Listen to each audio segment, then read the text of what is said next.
अस्सलाम वालेकुम। आज हमारे पास एक न्यू न्यूमेरिकल है जिसके अंदर हमने मोलिक्यूलर फार्मूला फाइंड आउट करना है via combustion analysis. 37.64 gram sample of an unknown organic compounds containing only carbon, hydrogen and oxygen was burned in air to produce 105.6 gram of carbon dioxide, 21.6 gram of water. Compound was determined to have molar mass 94.11 gram per mole. Determine the empirical formula and molecular formula of unknown compounds. हमें पता है कि जो combustion analysis है सिर्फ simple organic compounds के लिए use किया जाता है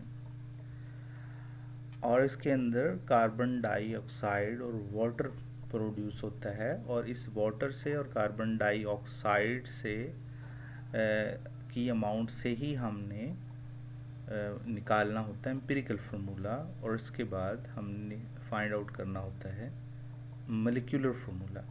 सबसे पहले इसके स्टेप्स हैं। सबसे पहला स्टेप है एम्पिरिकल फार्मूला फाइंड आउट करना। सेकंड स्टेप होता है मोलिक्यूलर फार्मूला फाइंड आउट करना। और एम्पिरिकल फार्मूला फाइंड आउट करने के स्टेप्स क्या हैं? सबसे पहले इसकी परसेंटेज कंपोजिशन फाइंड आउट कर लें। परसेंटेज कंपोजिशन फाइंड आउट करने का फार्मूला होता है कि सबसे पहले percentage of carbon find out करें फ्रॉम कार्बन डाइऑक्साइड, फिर percentage of hydrogen find out करें फ्रॉम वाटर, देन लास्ट में ऑक्सीजन की परसेंटेज फाइंड आउट करते हैं। अच्छा जी, इसमें क्या होगा? का percentage of carbon find out करने का फार्मूला बिट कम्प्लेक्स है, लेकिन इसके अंदर एक ही स्टेप में हमें परसेंटेज मिल जाती है। सबसे पहले हम करेंगे 12 डिवाइडेड बाय 44। ये 12 कहाँ से आया? 12 that is the atomic mass of carbon, 44 carbon dioxide का मॉलिक्यूलर मास है, यानी कि कार्बन के एटॉमिक मास को कार्बन डाइऑक्साइड के मोलर मास के साथ डिवाइड किया जाता है, फिर मल्टीप्लाई 105.6 डिवाइड बाय 36.64। अब 105 that is the mass of carbon dioxide, 37 that is the mass of organic compound, multiply with 100। हमारे पास आंसर आया 76.57%।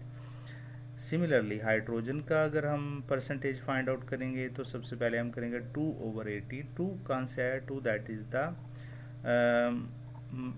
Molar mass of hydrogen. Water के अंदर 2 हाइड्रोजन होते हैं, तो 2 हाइड्रोजन का मास बनेगा 2 ग्राम पर मोल। और वाटर का मोलर मास कितना होता है? 18 gram per mole. Multiply by 21.6 gram divide by 37। 21.6 water का मास हमें मिला था कंबस्टन एनालिसिस से, और 37 ओवरऑल ऑर्गेनिक कंपाउंड का मास है, मल्टीप्लाई बाय 100। तो हमने क्या किया? फाइंड आउट कर लिया हाइड्रोजन की परसेंटेज, दैट इज़ 6.38%। अब ऑक्सीजन की परसेंटेज फाइंड आउट करने का मेथड ये है कि 100 minus percentage of carbon plus percentage of hydrogen, दोनों की परसेंटेज को सम कर लेते हैं, फिर 100 में से माइनस कर लेते हैं, जो परसेंटेज आएगी that is the percentage of oxygen. फिर परसेंटेज फाइंड आउट करने के बाद सेकंड स्टेप होता है एटॉमिक रेशो फाइंड आउट करना। तो कार्बन, हाइड्रोजन, ऑक्सीजन की एटॉमिक रेशो फाइंड आउट करने का मेथड ये है कि जो आपके पास परसेंटेजेस आई हैं उनको उन्हीं के एटॉमिक मासेस के साथ डिवाइड कर दिया जाता है। कार्बन की परसेंटेज को कार्बन के एटॉमिक मास के साथ, हाइड्रोजन की परसेंटेज को हाइड्रोजन के एटॉमिक मास के साथ, और ऑक्सीजन की परसेंटेज को ऑक्सीजन के एटॉमिक मास के साथ डिवाइड कर देते हैं। तो हमारे पास इनकी एटॉमिक रेशोज़ हमें हासिल होती हैं। अब जो ये एटॉमिक रेशो मिली हैं, इनमें से इनमें से जो सबसे स्मॉलेस्ट वैल्यू है वो है 1.64। तो हमने सिंपलेस्ट रेशो फाइंड आउट करनी होती है एटॉमिक, पहले दूसरे स्टेप में एटॉमिक रेशो फाइंड आउट कर ली, फिर लास्ट में हमने सिंपलेस्ट रेशो फाइंड आउट करनी होती है। सिंपलेस्ट रेशो अगर होल नंबर में आ जाए तो वही इम्पिरिकल फार्मूला होता है। तो सिंपलेस्ट रेशो फाइंड आउट करने के लिए जो एटॉमिक रेशो की सबसे लीस्ट वैल्यू होती है, सारी वैल्यूज़ को उसी वैल्यू के साथ डिवाइड कर दिया जाता है। तो डिवाइड करने के बाद हमारे पास सिंपलेस्ट रेशो आई 661।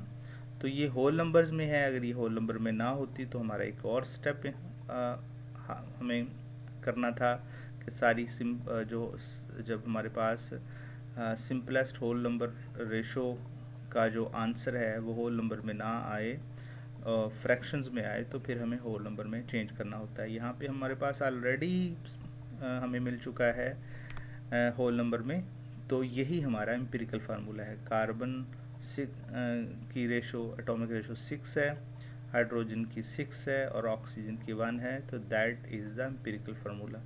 नेक्स्ट हमारे पास स्टेप लास्ट है molecular formula. Molecular formula find out करने का मेथड ये होता है कि हमने जो एम्पिरिकल फार्मूला है उसको मल्टीप्लाई करना होता है n के साथ। तो अब व्हाट इज़ द n जो होती है वैल्यू, मोलर मैस जो हमें न्यूमेरिकल में गिवन होता है उसको डिवाइड किया जाता है एम्पिरिकल फार्मूला मैस के साथ। तो एम्पिरिकल फार्मूला मैस हम निकाल लेते हैं। एम्पिरिकल फार्मूला हमारे पास C6H6O होता है, तो इसका एम्पिरिकल फार्मूला मैस बनेगा 94 ग्राम पर मोल। ठीक है जी। इसमें 6 को मल्टीप्लाई करेंगे 12 के साथ, फिर 6 को मल्टीप्लाई करेंगे 1 के साथ। ऑक्सीजन एक ही है तो 1 मल्टीप्लाई बाई 16, तो हमारे पास आंसर आया 94 ग्राम पर मोल। और न्यूमेरिकल स्टेटमेंट के अंदर हमें जो मोलर मैस दिया गया था वो 94.11 ग्राम पर मोल दिया गया। दोनों को डिवाइड करें तो आंसर आया 1। तो हमारे पास n के साथ ये n की वैल्यू आ गई। इस n की वैल्यू को हम एम्पिरिकल फार्मूला के साथ अगर मल्टीप्लाई करेंगे तो that is the molecular formula. Hope so आपको मॉलिक्यूलर फार्मूला फाइंड आउट करने का न्यूमेरिकल अच्छी तरह समझ में आ गया होगा।